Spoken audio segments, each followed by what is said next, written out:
Shalom semua warga kerajaan.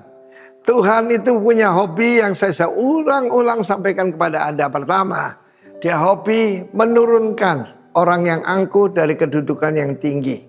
Masih ingat apa yang dia lakukan pada Lucifer? Dia buang keluar dari sorga.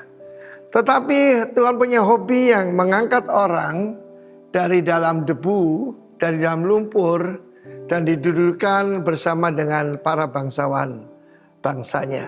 Perkataan humble atau miskin, tetapi juga itu artinya rendah hati, ani atau anau. Di dalam firman Tuhan dalam Hakim-Hakim 11 ada seseorang bernama Yeftah. Yeftah ini disebutkan dengan jelas anak dari seorang perempuan sundal. Harlot ini ya pelacur. Dan apa yang terjadi ketika saudara daripada istri yang resmi itu bertumbuh dewasa, mengusir dia keluar, sebab engkau adalah anak daripada wanita idaman lain. Dan saudaraku, kita tahu bagaimana rejection itu adalah sesuatu yang sangat menyakitkan. Tapi dalam ayat pertama dikatakan dia seorang yang gagah perkasa. Jadi aneh sekali, dari tempat yang rendah, yang tempat paling rendah kan dibilang anak haram jadah zaman dulu ya. Sekarang nih banyak sekali yang memang tidak berbapak atau tidak punya status. Ada kabar baik buat kita semua. Firman Allah mengatakan ketika dia diusir keluar, dia mencari apa? Di jalanan, ya.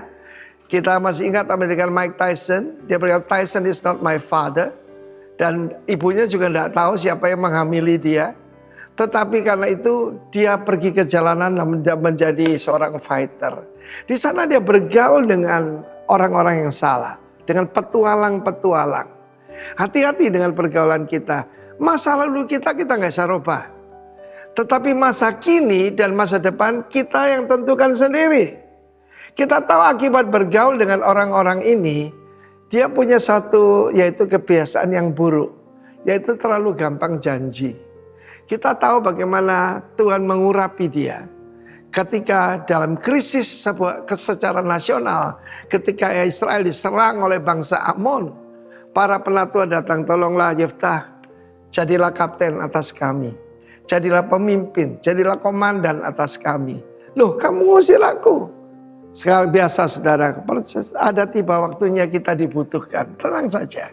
Saya ngalami kalau saya ditendang, diusir atau apapun, akan tiba waktunya Tuhan yang menerangkan pada mereka. Tetapi sayang sekali dia membuat satu vow yang sangat sembarangan. Apapun yang keluar dari rumahku akan kupersembahkan sebagai korban bakaran di hadapan Tuhan. Dan firman Allah mengatakan, begitu dia keluar, putri kandung satu-satunya keluar, saya menari-nari. Mungkin belajar daripada Miriam ya, saudara daripada Musa dan Harun. Dan begitu dia menyesal luar biasa. Ada berapa pendapat bahwa dia benar-benar mengorbankan anaknya. Tapi kita tahu itu bertentangan dengan firman Allah.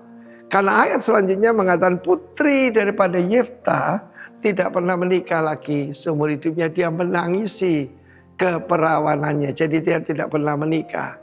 Saudara yang kasih Tuhan, apa yang kita pelajari? Pertama-tama, kalau orang menuduh kita tentang masa lalu kita, ingatkan iblis tentang masa depannya. Kalau iblis ingatkan saya tentang perbuatan-perbuatan bodoh yang pernah saya lakukan, saya ingatkan masa depannya, yaitu neraka yang apinya tidak pernah padam. Kalian saudara jangan mau diintimidasi, dan percayalah ini pengharapan bahwa setiap kita, masa lalu kita, yesterday is gone forever. Tetapi masa kini, hati-hati apa yang kita bergaul, dan masa depan, hati-hati dengan apa yang kita katakan. Tuhan memberkati kita warga kerajaan. Bersikaplah sebagai putra-putri raja dalam nama Yesus. Amin.